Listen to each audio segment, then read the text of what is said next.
take what is the big story now. Everyone is looking at a laid-back Independence Day on Monday, but unless something happens between today and Monday, the Nigeria Labour Congress is going to make a bit of a nonsense of that Independence Day for everyone. They say workers should go on strike from yesterday. Meetings still going on between the government and the labour unions. That's where we are at the moment. Now we got news that the oil workers are joining. These are folks critically under the belly of the country's socio-economic space. When oil workers go on strike, petrol stations get shut down. Of course, we need gas as well to power electricity. Those folks are also likely going to switch off, and then we're all in some form of darkness. So let's sit back and enjoy the ride to new Independence Day 2018. Now, that's the story. Buhari's administration has been asked to pay a higher minimum wage. The government says, yes, we'll make the announcement before the end of September. September officially ends today, but the business of government, of course, continues all 2 days, weekend, public holidays inclusive. So we'll see what will happen, whether the administration will make good its promise before Sunday, which is the end of the month. Meantime, the NLC says the lackluster behavior of the Ministry of Labour and Productivity is not encouraging now all to the barricades. Buhari's administration has been very headstrong looking for money.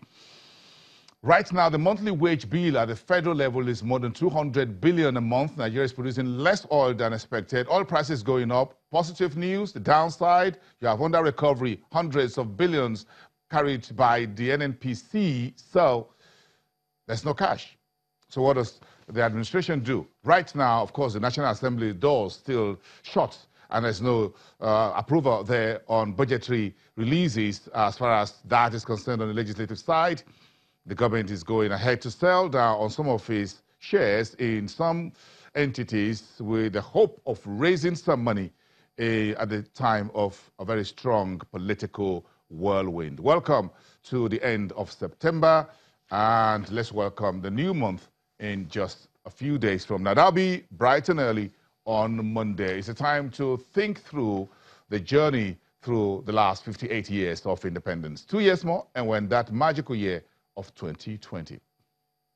Okay, let's look at the third quarter macroeconomic variables and headlines in the month. In the period, that's when we saw inflation up. We have just one or two good news, because in July, Nigeria repaid $500 million from its Eurobond portfolio. That's good news.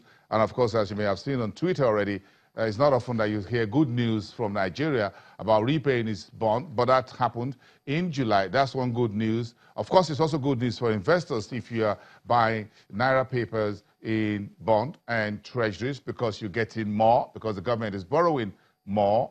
And of course, it also paying more to borrow because its back is a little bit against the wall. That's where we are at the moment. Let's take this down to the chief economist at Betiva Capital Management. Michael Famaruti is joining us live from our studios at the Nigerian Stock Exchange. Michael, good morning.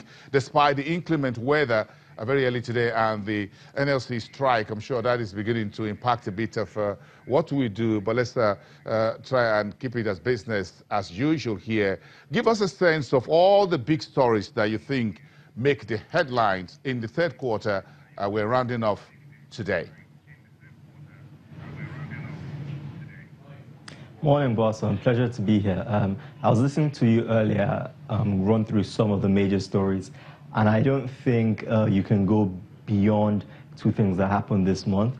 The first was the resignation of the Minister of Finance. I think that was very significant and will probably continue to be significant, and I see it playing a sort of key role come February 2019.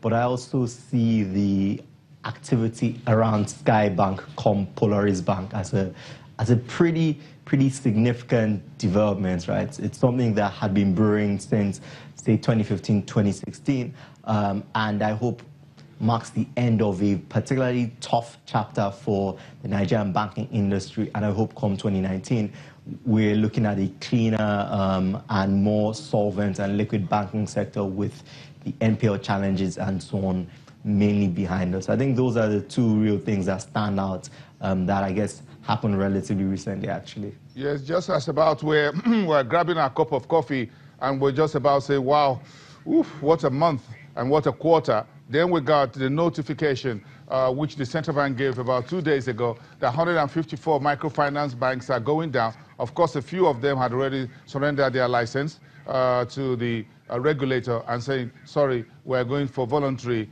close down. Then some PMIs, mortgage banks, or primary mortgage institutions also down, including some finance houses. And as soon as this hits the Twitter and the social media, folks are beginning to ask questions. A few tweets that me boasting that you have a list of these microfinance banks. Folks are looking perhaps for a few pennies or a few naira that they have in these microfinance banks, and maybe some of them that are owing are just happy that these banks are going down, the microfinance banks are going down, they don't have to repay. So that's leaving a sour taste. Sorry, when I get such a request, sometimes I try to ask myself, why are you asking me? Are you owing the bank or the bank is owing you? Maybe the guy wants to escape and say, oh, I'm not going to pay that money back after all. Michael. Yeah, I mean, I was looking at the CBN site a couple of days ago, and I know they put out a circular on the closure of these microfinance banks. I can't remember if the full list was there, but I know that is something that the CBN will make available if it hasn't already. Obviously, you know, Sky Bank was a lot more topical and in terms of size is a lot more significant, but these sort of stories aren't great, just like you mentioned. And for me, I think they point to how tough the credit environment is in Nigeria. Right? So it's easy to get swayed by the fact that a number of banks in the last couple of years have reported record profits. But when you sift through that and you look at the way the Monetary Policy Committee of the CBN has been emphatic about trying to stimulate lending to the real sector, you look at all the measures that the CBN has tried, from the Anchor Borrowers program to even now the recent real sector support facility, and you just really begin to understand the challenge of lending in a high inflation, high interest rate, and low trust environment, right? And it's, I guess, unsurprising that some of the consequences of this has been the closure of these sort of smaller microfinance banks and other similar lending institutions. Michael, let's kick this to the fiscal side of the strait. How much hot water do you think this administration is currently in terms of balancing its books? Revenue, oil prices, recovery, minimum wage. The MPC talked about that on Tuesday, and the NLC hit the streets on Thursday. Yeah, I'll be frank with you, Boston. I think 2018 has been a better year. Oil prices being high may turn out to be a much bigger deal than we even anticipated. And the reason I say this is that if you look at the government's 2017 budget account, you do see some pretty frightening figures, right? Especially around how little was earned and what that money was used for, right? So just throwing some stats at you, right? Of the revenue earned last year from oil and non-oil sources, we spent 60% of that on just servicing debt. So no yield from that spending, just servicing debt, right? Again, of the revenue earned, about 70% is accounted for just by salaries and personnel costs. So that shows you the difficulty we are and the desperate need to raise revenues, right? We know that the government put a lot of eggs in the VADES basket. We know that that did not work out anywhere as well as we had hoped.